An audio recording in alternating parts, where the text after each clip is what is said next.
भारत के पहले chief of defence staff और पूर्व सेना प्रमुख जनरल बिपिन रावत का एक हेलीकॉप्टर दुर्घटना में निधन हो गया। बुधवार को तमिलनाडु के कुन्नूर में जनरल रावत और उनकी पत्नी समेत कुल 13 लोगों की मौत हो गई। भारतीय वायुसेना ने बताया कि इस हेलीकॉप्टर में कुल 14 लोग सवार थे, जिनमें से 13 की मौत हो गई। जनरल बिपिन रावत को 31 दिसंबर 2019 को देश का सीडीएस नियुक्त किया गया था और इसके अगले दिन उन्होंने कार्यभार संभाला। बतौर सीडीएस जनरल रावत की जिम्मेदारियों में भारतीय सेना के विभिन्न अंगों में तालमेल और सैन्य आधुनिकीकरण जैसी महत्वपूर्ण जिम्मेदारियां शामिल थीं। जनरल रावत इससे पहले भारतीय सेना के प्रमुख रह चुके थे। वे 31 दिसंबर 2016 से 1 जनवरी 2017 तक भारत के 26वें सेना प्रमुख रहे। जनरल रावत का जन्म 16 मार्च 1958 को उत्तराखंड के पौड़ी गढ़वाल में एक सैन्य परिवार में हुआ। उनके पिता सेना में लेफ्टिनेंट जनरल रहे। भारतीय सेना की वेबसाइट पर दी गई जानकारी के अनुसार जनरल रावत 1978 में सेना में शामिल हुए थे। शिमला के सेंट एडवर्ड्स स्कूल से पढ़ाई के बाद उन्होंने खड़कवासला के नेशनल डिफेंस एकेडमी में सैन्य प्रशिक्षण लिया था। देहरादून की इंडियन मिलिट्री एकेडमी से ट्रेनिंग के बाद वे 11वीं गोरखा राइफल्स टुकड़ी की 5वीं बटालियन में सेकंड लेफ्टिनेंट बनाए गए। गोरखा ब्रिगेड से सेना के सर्वोच्च पद पर पहुंचने वाले वो चौथे अफसर थे। 4 दशक से भी लंबे सैन्य जीवन में जनरल रावत को सेना में बहादुरी और योगदान के लिए परम विशिष्ट सेवा मेडल, उत्तम युद्ध सेवा मेडल, अति विशिष्ट सेवा मेडल, युद्ध सेवा मेडल, सेना मेडल और विशिष्ट सेवा मेडल के अलावा और भी कई प्रशस्तियों से सम्मानित किया गया।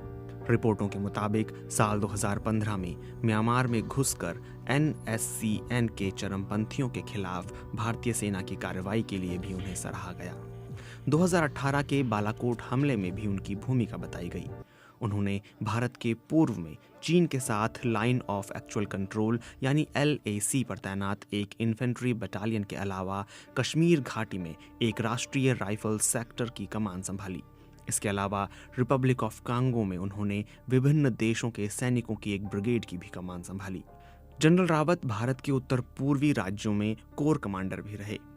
General Rawat defence services staff college, Wellington, Tamil Nadu और command and general staff course of Leavenworth, America से ग्रेजुएट थे। उन्होंने राष्ट्रीय सुरक्षा और मिलिट्री लीडरशिप पर कई लेख लिखे। उनके पास मैनेजमेंट और कंप्यूटर स्टडीज के डिप्लोमा थे। मेरठ के चौधरी चरण सिंह विश्वविद्यालय ने उन्हें मिलिट्री मीडिया स्ट्रेटेजिक स्टडीज में उनके शोध के लिए डॉक्टर ऑफ फिलॉसफी से भी सम्मानित किया। थल सेना प्रमुख रहते हुए जनरल बिपिन रावत के कई बयान खासे चर्चा में रहे।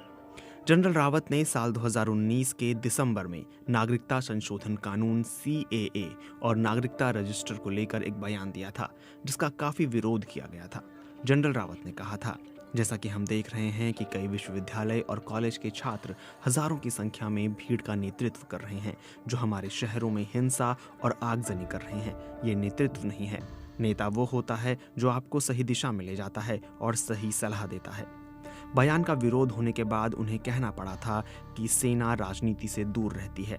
सेना का काम है जो सरकार है उसके आदेश के अनुसार काम करना। 2019 के सितंबर में कश्मीर को लेकर उन्होंने कहा था कि कश्मीर में संचार व्यवस्था दुरुस्त है, सभी टेलीफोन लाइनें काम कर रही हैं और लोगों को कोई परेशानी नहीं है।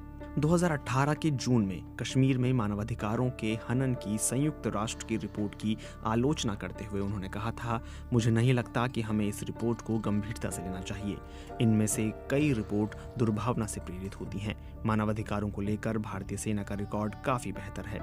इससे पहले जनरल बिपिन रावत ने सेनाधिकारी लितुल गोगोई का बचाव किया था, जिन पर कश्मीर में तैनाती के दौरान एक व्यक्ति को जीप से बांधकर घुमाने का आरोप था। ये तस्वीरें सामने आने पर सोशल मीडिया में काफी आलोचना हुई थी। BSF के एक जवान तेज बहादुर यादव ने सोशल मीडिया पर एक पोस्ट डालकर सैनिकों को खराब खाना दिए जाने की शिकायत की थी। इसके बाद जनरल रावत ने कहा था कि जवानों को सोशल मीडिया के इस्तेमाल से बचना चाहिए और सीधे मुझसे बात करनी चाहिए।